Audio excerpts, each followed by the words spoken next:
अस्सलाम वालेकुम स्टूडेंट्स, आज की इस वीडियो में हम फर्स्ट ईयर का न्यू सिलेबस, उसके बाद उसका पेपर पैटर्न और उसके साथ साथ उसकी स्कीम को डिस्कस करेंगे।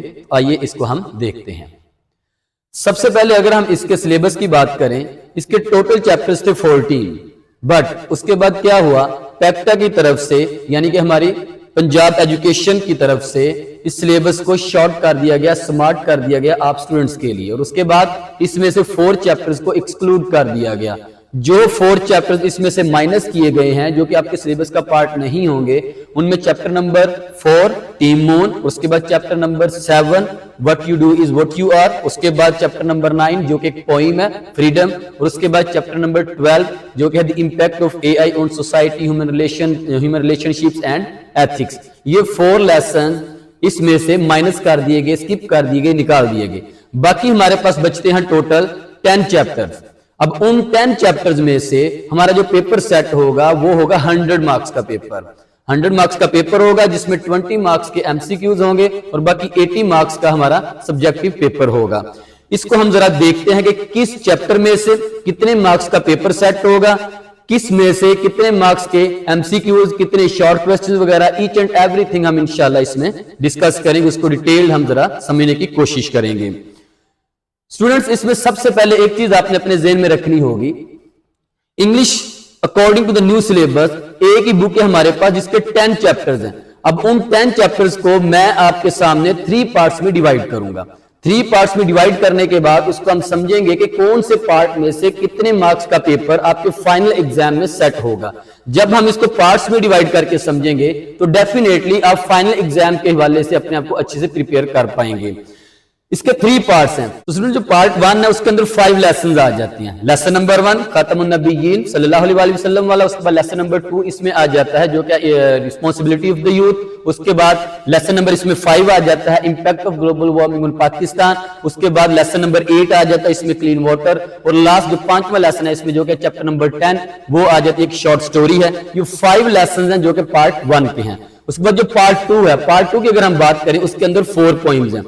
Chapter number 3 a bird came down the walk, उसके बाद चैप्टर नंबर 6 आ जाता है द एक्विंग ग्रीन, ये भी एक पोइम है। उसके बाद चैप्टर नंबर 11 है दोज विंटर संडेज, ये भी एक पोइम है। और इसके बाद चैप्टर नंबर 13 है रुबाइयात, ये भी एक पोइम है। ये 4 पोइम्स हैं, यानी कि पार्ट 1 के अंदर 5 लेसन थे, पार्ट 2 के अंदर 4 पोइम्स हैं, और पार्ट 3 उसके अंदर जस्ट एक प्ले है जो कि लेसन नंबर 14 है, यूनिट नंबर 14 है इस बुक में से, जिसका नेम है the end of the beginning. ये 10 चैप्टर्स टोटल है जिसमें से 100 नंबर का पेपर होगा। अब इसमें हम देखते हैं जो 20 मार्क्स के सबसे पहले एमसीक्यूज हैं वो कहां से सेट होंगे और उसमें कौन कौन सी यानी कि चीजें होंगी। 20 मार्क्स के जो एमसीक्यूज होंगे उनमें सबसे पहले 10 मार्क्स के होंगे सिनोनिम्स। अब वो सिनोनिम्स कहां से होंगे, जो मैंने आपको पार्ट 1 बताया 5 लेसन वाला, 5 सिनोनिम्स होंगे उसमें से 1 नंबर का 1 एमसीक्यू। उसके बाद जो दूसरा पार्ट मैंने आपको बताया पोइम्स वाला जो कि 4 पोइम्स हैं, उन 4 पोइम्स में से 3 सिनोनिम्स पेपर के अंदर सेट होंगे, 5 और 3 8। उसके बाद जो थर्ड पार्ट आपको मैंने बताया जो कि है प्ले वाला, उसमें से 2 सिनोनिम्स आपके पेपर में सेट होंगे, 8 और 2 10, यानी कि टोटल ये 10 सिनोनिम्स होंगे। अब ये एक चीज आपने ज़हन में रखनी होगी, 5 सिनोनिम्स आपके पार्ट 1 में से 5 लेसन में से, इसका मतलब ये हुआ कि एक लेसन में से एक सिनोनिम सेट हो सकता है। इसी तरह से पॉइंट्स हमारे पास 4 हैं, 4 पॉइंट्स में से 3, उसके बाद एक प्ले में से 2 सिनोनिम्स, टोटल 10। दूसरा जो पार्ट है हमारे एमसीक्यूज का, उसमें होंगे 5 text based MCQs. Text based MCQs कौन से होते हैं सबसे पहले आपको ये पता होना चाहिए। टेक्स्ट बेस्ड एमसीक्यूज का मतलब ये होता है कि टेक्स्ट जब हम कोई भी पढ़ते हैं उसमें से कोई भी इंफॉर्मेशन बेस्ड या कोई भी कॉन्सेप्चुअल एमसीक्यू कोई भी हो सकता है। एक छोटी सी एग्जांपल आपको देता हूं। अगर हम पॉइंट नंबर 3 की बात करें, a bird came down the walk, अब उसमें से सपोज आपके पेपर में एमसीक्यू सेट हो गया, वो एमसीक्यू किस तरह से हो सकता है, इस तरह से आपको एक स्टेटमेंट देगा अ बर्ड केम डाउन, उसके बाद आगे ब्लैंक दे देगा। 4 ऑप्शंस आपके पास होंगे, 4 ऑप्शन में से ऑप्शन नंबर 1 उसने दे दिया द रोड, दूसरा ऑप्शन दे दिया द गार्डन, तीसरा ऑप्शन दे दिया द रिवर, चौथा ऑप्शन उसने दे दिया द वॉक। तो हमने स्टेटमेंट क्या पढ़ी थी, a bird came down the walk, तो डेफिनेटली हम क्या करेंगे, 4th वाला जो ऑप्शन होगा द वॉक, उसमें हम टिक कर देंगे। इस तरह के 5 मार्क्स के हमारे पास होंगे टेक्स्ट बेस्ड एमसीक्यूज। अब ये कहां से होंगे, जो मैंने आपको पार्ट 1 बताया था 5 लेसन वाला, 3 MCQs टेक्स्ट बेस्ड उसमें से होंगे और 2 MCQs आपके पार्ट 2 में से जो पोइम्स वाला था पार्ट 2 उसमें से 2 MCQs होंगे। पार्ट 3 में से टेक्स्ट बेस्ड एमसीक्यूज में किसी भी किस्म का कोई भी एमसीक्यू नहीं होगा। इस समय ये चीज समझ आ गई कि पार्ट 3 को हमने टेक्स्ट बेस्ड के लिए बिल्कुल भी टच नहीं करना। 10 सिनोनिम्स 5 टेक्स्ट बेस्ड, टोटल हो गए 15। इसके बाद लास्ट पार्ट जो हमारे पास बचता है एमसीक्यूज का 5 मार्क्स का, वो होगा करेक्ट फॉर्म ऑफ वर्ब्स का। इससे पहले क्या होता था, करेक्ट फॉर्म ऑफ वर्ब्स कहीं से भी आपके पेपर में सेट हो जाती थी, लेकिन इस दफा चूंकि हमारे पास स्मार्ट सिलेबस है, so according to smart syllabus इनकी इंस्ट्रक्शन में ये चीज है कि हमारे जो 10 चैप्टर्स हैं 1 से लेकर 14 तक, उनमें से जो एक्सक्लूडेड उनको निकाल कर बाकी जो 10 चैप्टर्स हमारे पास बचते हैं, उन 10 चैप्टर्स में से 5 मार्क्स के हमारे करेक्ट फॉर्म ऑफ वर्ब के एमसीक्यूज हो सकते हैं। ये 20 मार्क्स के एमसीक्यूज इन 3 पार्ट्स में से हमारे यानी कि इस बुक में से होंगे। इसके बाद अगर हम बात करें अपने सब्जेक्टिव पार्ट की, सब्जेक्टिव पार्ट में सबसे पहला पार्ट हमारे पास आ जाता है 30 मार्क्स के शॉर्ट क्वेश्चंस का। अब वो जो 30 मार्क्स के जो शॉर्ट क्वेश्चंस हैं वो कहां से सेट होंगे, वो भी डेफिनेटली इसी बुक में से। इसके जो 3 पार्ट्स मैंने आपको स्टार्ट में बताए हैं, उन्हीं 3 पार्ट्स में से 30 मार्क्स के हमारे पास शॉर्ट क्वेश्चन जो होंगे वो होंगे। अब वो कहां से कितने मार्क्स के होंगे।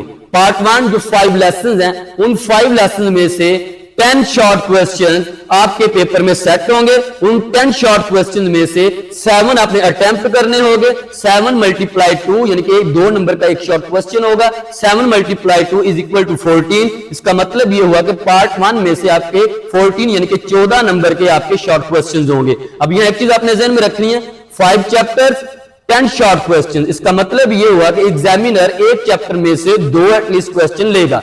अगर आप फर्स्ट 4 चैप्टर्स अच्छी तरह कर लेते हैं, 4 × 2 8 क्वेश्चंस आपके फर्स्ट 4 में से इजीली अटेम्प्ट हो सकते हैं। इसके बाद हम मूव करते हैं सेकंड पार्ट की तरफ, जो कि है पोइम्स का। 14 मार्क्स के पार्ट 1 में से, पोइम्स में से हमारे जो कि पार्ट 2 है, उसमें से हमारे जो शॉर्ट क्वेश्चंस होंगे वो होंगे 10 मार्क्स की। अब उसमें क्या होगा, हमारे पास 4 पोइम्स हैं, उन 4 पोइम्स में से 8 शॉर्ट क्वेश्चंस आपके पेपर में सेट किए जाएंगे। उन 8 में से आपने जो अटेम्प्ट करने होंगे वो 5 शॉर्ट क्वेश्चंस आपने अटेम्प्ट करने होंगे। 5 × 2 = 10। इसका मतलब ये हुआ कि 14 जो शॉर्ट क्वेश्चन थे, 14 मार्क्स के जो शॉर्ट क्वेश्चन थे पार्ट 1 में से, 10 मार्क्स के जो शॉर्ट क्वेश्चन है वो हो गए आपकी पोइम्स में से, टोटल बन गए 24। अब पोइम्स को आपने किस तरह से प्रिपेयर करना है, 8 क्वेश्चन सेट होंगे, 4 पोइम्स। इसका मतलब ये हुआ कि 8 पोइम में से 2 क्वेश्चन एटलीस्ट आपके पेपर में सेट होंगे। आप अगर फर्स्ट 3 पॉइंट अच्छी तरह क्वेश्चंस के पॉइंट ऑफ व्यू से कर लेते हैं, 3 × 2 5 हमने अटेम्प्ट करने होंगे, फिर भी आपके 6 क्वेश्चन इजीली प्रिपेयर हो सकते हैं और आप इजीली ये भी प्रिपेयर कर सकते हैं। इसके बाद थर्ड पार्ट हमारे पास बचता है, उधर से हमारे पास मार्क्स बचे हैं 6, यानी कि 24 मार्क्स का पेपर हमारा हो गया शॉर्ट क्वेश्चन का। उसके बाद जो 6 मार्क्स होंगे वो होंगे हमारे पार्ट 3 में से। अब वो जो पार्ट 3 है वो कौन सा था, वो था एक प्ले वाला, जस्ट एक प्ले है। उस प्ले में से 5 क्वेश्चंस आपके पेपर में सेट होंगे और उन 5 क्वेश्चंस में से आपने 3 क्वेश्चंस अटेम्प्ट करने होंगे।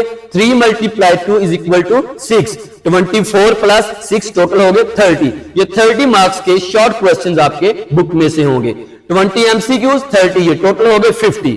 अब नेक्स्ट जो हमारा नेक्स्ट क्वेश्चन होगा वो होगा इसी में से पंक्चुएशन के रिलेटेड। अब जो पंक्चुएशन है वो क्या होती है, कहां हमने कॉमा यूज करना, कहां हमने क्वेश्चन मार्क लगाना, किस पॉइंट पे जाके हमने फुल स्टॉप या सेमीकोलन वगैरह यूज करने, इसको हम बोल देते हैं कि पंक्चुएट करना। ये 2-3 लाइंस आपके पेपर में आती होती हैं और ये आएंगी कहां से, जो पार्ट 1 है 5 लेसन, उन 5 लेसन को आपने पंक्चुएशन के पॉइंट ऑफ व्यू से देखना होगा। उन पॉइंट्स में से नहीं होगी, ना ही प्ले में से होगी, जस्ट 5 लेसन में से 5 मार्क्स की होगी। वो एक ही देगा आपको 2-3 लाइंस की और वही आपने उनको पंक्चुएट करना होगा। इसके बाद ये 55 हो गए। 5 मार्क्स का हमारे पास आ जाता है स्टैंजा। अगर हम स्टैंजा की बात करें तो stanza reference to the context वाला, ये होगा हमारी पोइम्स में से, यानी कि पार्ट 2 में से। उसमें 4 पोइम्स हैं, उन 4 पोइम्स में से एक स्टैंजा आएगा आपके पेपर में, उसी एक स्टैंजा को हमने अटेम्प्ट करना होगा। तो ये टोटल हो गए 60 मार्क्स। इसके बाद अगर हम बात करें पेयर ऑफ वर्ड्स की, तो 5 मार्क्स के हमारे पेपर में होंगे पेयर्स ऑफ वर्ड्स। अब वो कहां से आएंगे, 8 पेयर ऑफ वर्ड्स आपके पेपर में आएंगे, जिसमें से आपने 5 अटेम्प्ट करने होंगे। 1 नंबर का एक पेयर होगा। इसमें मैं गाइड कर देता हूं कि ये किस तरह से होते हैं। पेयर मींस जोड़ा, यानी कि 2। दो वर्ड्स आपको आएंगे, उन दोनों वर्ड्स पे आपने एक एक सेंटेंस क्रिएट करना होगा। दो वर्ड्स पे एक सेंटेंस क्रिएट करेंगे तो आपको 1 नंबर मिलेगा। इस तरह से वो 8 पेयर्स आपके पेपर में देगा। उन 8 पेयर्स में से आपने 5 पेयर्स को अटेम्प्ट करना होगा। एक पेयर 1 नंबर का होगा। इस तरह ये 5 मार्क्स के आपके ये होंगे। ये आप स्क्रीनशॉट ले सकते हैं। ये सारे के सारे वो वाले पेयर्स ऑफ वर्ड्स हैं जो कि पीटीबी की तरफ से दिए गए। ये 110 तकरीबन बनते हैं। इन्हीं 110 में से आपके फाइनल पेपर में सेट होंगे। इसके बाद 65 हो गए। नेक्स्ट 15 मार्क्स की हमारे पास बचती है ट्रांसलेशन। मेरे ख्याल में ये हमारी फर्स्ट प्रायोरिटी होनी चाहिए। उसकी वजह यह है, एक छोटा सा पैराग्राफ आता है, 5-6 लाइंस का मैक्सिमम हो सकता है या 7 लाइंस का हो सकता है इंग्लिश में, उसको हमने उर्दू में ट्रांसलेट करना होता है। और ये होगा आपके पार्ट 1 में से, यानी कि 5 लेसन्स में से। उन 5 लेसन में से किसी भी एक लेसन में से एक पैराग्राफ आपको देगा। आपने उस पैराग्राफ को उर्दू में ट्रांसलेट करना होगा और वो 15 मार्क्स का होगा। और ये समटाइम्स आपको 15 आउट ऑफ 15 मार्क्स भी दे जाता है। टोटल हो गई हमारे पास 80 मार्क्स। इसके बाद दो चीजें हमारे पास बचती हैं 20 मार्क्स की। उसमें सबसे पहले आ जाती है एप्लीकेशन। एप्लीकेशन ये भी आप स्क्रीनशॉट ले सकते हैं, जो कि पीटीबी की ग्रामर से आप ये मैंने ये लिया, ये इसको आप अपने पास सेव कर सकते हैं। यही वाली एप्लीकेशंस आपके पेपर में होगी। अब ये क्वेश्चन किस तरह से आएगा, इसमें चॉइस होती है। आपको एक लेटर आएगा, लेटर के साथ एप्लीकेशन आएगी। या आप लेटर लिख सकते हैं, वहां पर अटेम्प्ट कर सकते हैं, या आप एप्लीकेशन कर सकते हैं। Choice is yours. तो आप कोशिश कीजिएगा कि आप जरा एप्लीकेशन की तरफ मूव कर जाएं, बिकॉज ये इजीली आपको मार्क्स दे जाती है। क्योंकि इसके ऊपर और नीचे वाला जो पार्ट होता है 5 मार्क्स का वो होता है, उसके बाद अंदर जो भी आप लिखते हैं 5 मार्क्स का वो होता है। इजीली आप 10 मार्क्स इसमें से गेन कर सकते हैं। 80, 10, 90। उसके बाद लास्ट क्वेश्चन जो हमारे पास वो आ जाता है मॉरल स्टोरीज का। जैसा all that leaders is not gold वाला, ग्रीड इज अ कर्स, इस तरह की सारी जो मॉरल स्टोरीज होती हैं, ये क्वेश्चन किस तरह से आएगा। 2 शॉर्ट मॉरल स्टोरीज आपको पेपर में वो देगा। उन 2 में से आपने एक अटेम्प्ट करनी होगी और एक जो स्टोरी होगी वो 10 मार्क्स की होगी। 90 + 10 ये टोटल हो गए 100 मार्क्स। इस तरह से ये हर जगह से आपका जो पेपर है उसको लिया जाएगा, जो कि आपने अटेम्प्ट करना होगा। अब लास्ट पे जाके मैं आपको जरा इसको समअप करके बताता हूं कि कौन से पार्ट में से कितने मार्क्स का पेपर है और आपने किसको सबसे पहले प्रिपेयर करना है, किसको आपने बाद में करना है। अगर हम बात करें पार्ट 1 की बुक में से, हमारी बुक में से 75 मार्क्स का पेपर है। वो कैसे? 30 मार्क्स के शॉर्ट क्वेश्चन, 20 मार्क्स के एमसीक्यूज, टोटल 50। उसके बाद 5 मार्क्स की हमारी आ गई उसमें पंक्चुएशन 55, 5 मार्क्स का हमारे पास हो गया स्टैंजा 60 और 15 मार्क्स की हमारे पास आ जाती है ट्रांसलेशन 75। इनके 75 मार्क्स का पेपर हमारी बुक में से है। अब उस बुक में से भी कौन से पार्ट में से ज्यादा है? जो पार्ट 1 है उसमें से हमारा जो पेपर होगा वो 42 से लेके 45 मार्क्स के दरमियान, इतने मार्क्स का पेपर आप जस्ट 5 लेसन प्रिपेयर करके गेन कर सकते हैं। ये वो बच्चे जो कहते हैं हमसे ज्यादा नहीं हो पाता, अगर वो 5 लेसन ये अच्छी तरह कर लेते हैं तो 44 to 45 मार्क्स वो इजीली ले सकते हैं। वो कैसे? 15 मार्क्स की इसमें से ट्रांसलेशन, उसके बाद 14 मार्क्स के इसमें से शॉर्ट क्वेश्चन 29, 5 मार्क्स की इसी में से पंक्चुएशन 34, उसके बाद 5 मार्क्स के इसी में से आपके होंगे सिनोनिम्स 39 और 3 मार्क्स के टेक्स्ट बेस्ड एमसीक्यूज 42। और जो करेक्ट फॉर्म ऑफ वर्ब्स हैं उन्होंने मेंशन तो नहीं किया कि कितने होंगे, लेकिन 1, 2 या 3 डेफिनेटली एमसीक्यूज वो भी इसमें से हो सकते हैं। उसके बाद जो पार्ट 2 है, पार्ट 2 में सबका 20 to 22 मार्क्स का पेपर अटेम्प्ट होगा। अब उसमें से वो कैसे? 10 मार्क्स के आपके शॉर्ट क्वेश्चन, 5 मार्क्स का आपका होगा स्टैंजा 15, 3 मार्क्स के सिनोनिम्स 18, उसके बाद 2 मार्क्स के टेक्स्ट बेस्ड एमसीक्यूज, टोटल हो गए 20। उसके बाद जो हमारे थे वो करेक्ट फॉर्म ऑफ वर्ब वाले वो 1-2 हो सकता है, वो इसमें से भी वो सेट हो जाए। इस तरह से 20 to 22 मार्क्स का पेपर इसमें से हो जाएगा। उसके बाद लास्ट पार्ट जो हमारे पास बचता है प्ले वाला, वो एक ही एक्सरसाइज आपने करनी होगी। उसमें से क्या होगा? 2 आपके सिनोनिम्स और उसके साथ साथ 6 नंबर के आपके होंगे शॉर्ट क्वेश्चंस। तो 8 नंबर का पेपर आपका होगा प्ले में से, यानी कि पार्ट 3 में से। इस तरह से इसकी जो डिवीजन, अगर हम बी पेपर की बात करें यानी कि ग्रामर के, इनके 75 मार्क्स का इस तरह से हो गया हमारा बुक में से। और जो 25 मार्क्स का होगा उसमें से 5 मार्क्स के पेयर ऑफ वर्ड्स, 10 की एप्लीकेशन या लेटर और 10 की होगी हमारे पास मॉरल स्टोरीज। इस तरह से 25 आपकी जो बी पार्ट है, पहले आप ए पार्ट को अच्छी तरह प्रिपेयर करें, उसके बाद आपको जाना चाहिए बी पार्ट की तरफ, सो दैट आप सारे स्टूडेंट्स एटलीस्ट 90+ में इजीली जा सकें। Thank you so much.